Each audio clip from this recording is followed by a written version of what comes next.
All right, so, Gotcha. all right, Roxanne Shante. Okay. Yeah, that's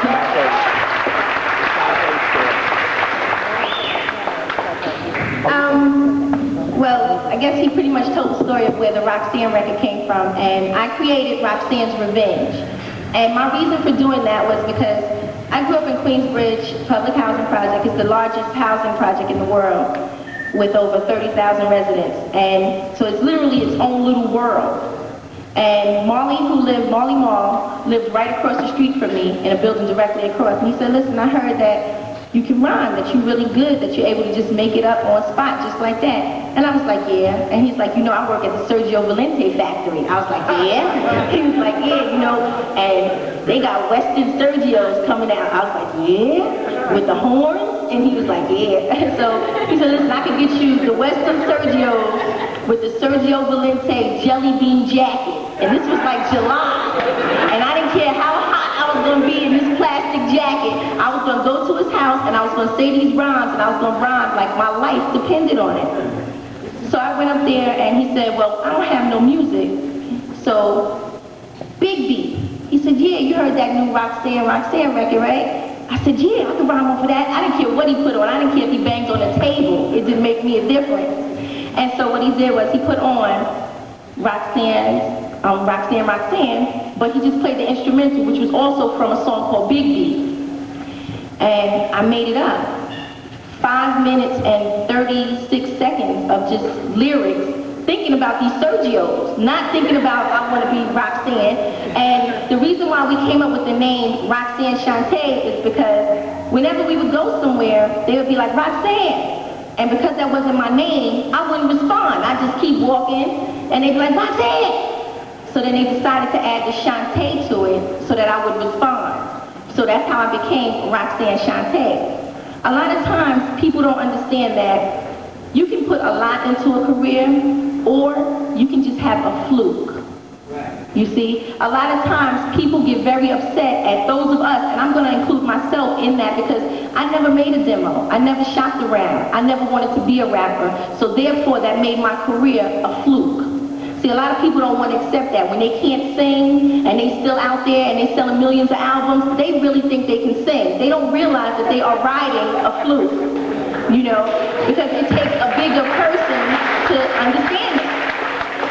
So, with my career literally being a fluke, I did not appreciate the times when people would hand you tapes. Because I was saying to myself, like I figured, okay, well, if everybody really wants to be a rapper, all you really need is some music and say some rhymes and it's supposed to happen. But as years went on, I realized that that's not what it takes, that it takes a lot more time and dedication than that. And hold up, wait, am I supposed to just be talking about myself and I just turned it into a hip-hop lesson? I was just listening. Okay, but let's wrap it up though. Okay, anyway, I guess we'll get into that in a minute. But back to the story of Roxanne Shante. My whole situation was a fluke. And I thank Kangol for that and for being very hostile about that because that's what turned it into a career. Because had they not been so upset about me being Roxanne, like, no, she's not, no, that's not right, I'd have never been able to make those other 15 records. You know, had they not came at me so aggressively, I would have had nothing to respond to, which made me, quote unquote, the response queen. And that's Shante. All right. The Real Roxanne.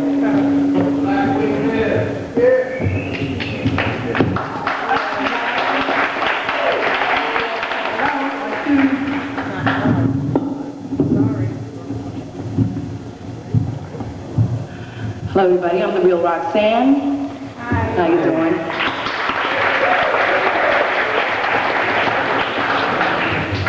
Well, how I became part of the rap scene, basically I started off writing poetry to my little girl's father who was in jail. And eventually I got involved with a local group. At the time that I got involved with this local group, there weren't females out there who were really trying to get into rap. As a matter of fact, a lot of the females from my neighborhood, I too grew up in the projects, thought it was more like a guy thing. Me, I've always been a tomboy. So I did what I had to do, and I got involved with the local group. I did rap shows here and there. The first rap contest that I won was at the Fever. Before I became part of the rap arena, I was also part of rap's history in the sense that I too was also breakdancing, popping, hanging out at the Fun House and Roxy's and doing fashion shows. So I come from the same hood he comes from, just different boroughs. And I met also Full Force, Paul Anthony from Full Force, and we both worked next to each other downtown Brooklyn. And so he heard me singing, humming, you know, doing one of my raps, and he asked me if I can sing, and I answered him back very sarcastically, because in the area that I worked from, there was a lot of people that would come in there, and, you know, we had a lot of knuckleheads. It was downtown Brooklyn. You always dealt with a lot of different issues. And I thought he was just one of those issues that I had to deal with that day. So I answered him very snotty, and he was like, whoa, I guess he got a little turned on by it. And he said, I love a woman with a bitchy attitude. And I was like, it's not that, it's just basically, you know, the people that I deal with every day, and I just thought you were just part of that. So we got into talking. He mentioned UTFO and the song Roxanne, Roxanne. And I said, yes, I was very familiar with the song. And we exchanged numbers, however. We kept in contact. Everything just happened so fast. Me asking him for advice on outfits that I was wearing for a show that I was going to be doing, and so on and so forth. And he was also letting me know about what was going on regarding the Roxanne issue, and how there were so many Roxannes out there performing that they wanted to narrow it down to one real Roxanne.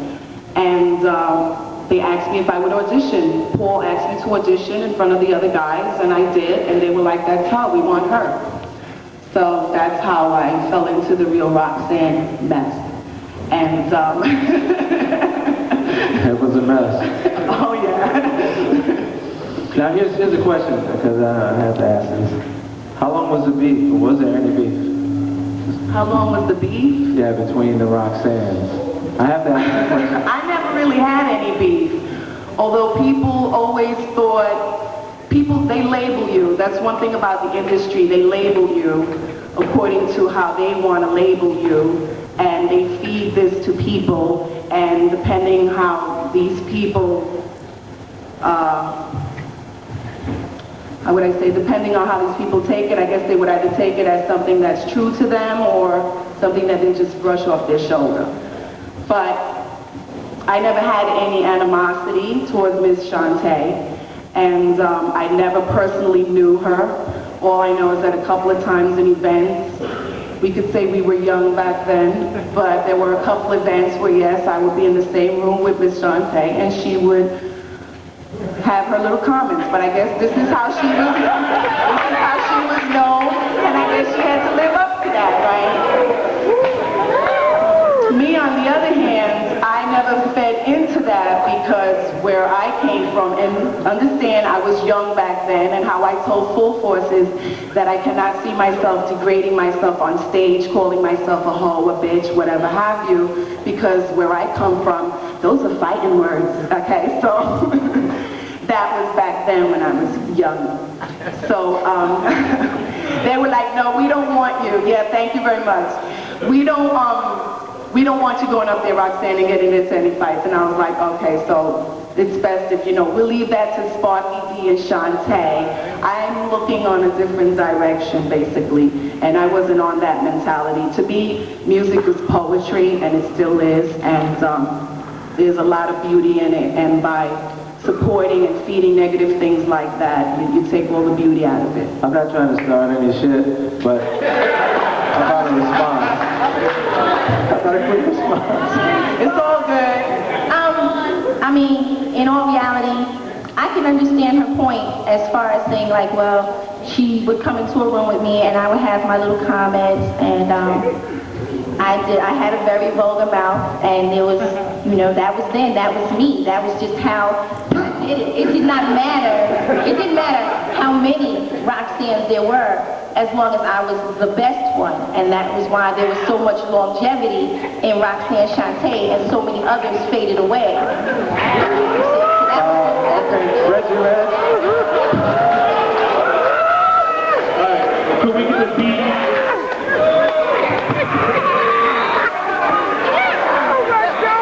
Can we get a beat? I see things haven't changed. Not at all. Let's just shake. Let's just shake on it. Let's just shake. All right. Reggie Red, Crash Crew. All right, let's move. I'd like somebody to get that beat on right now. 2002 version, I feel that. Reggie Red from the Crash Crew, one of the first true school pioneers from hip hop.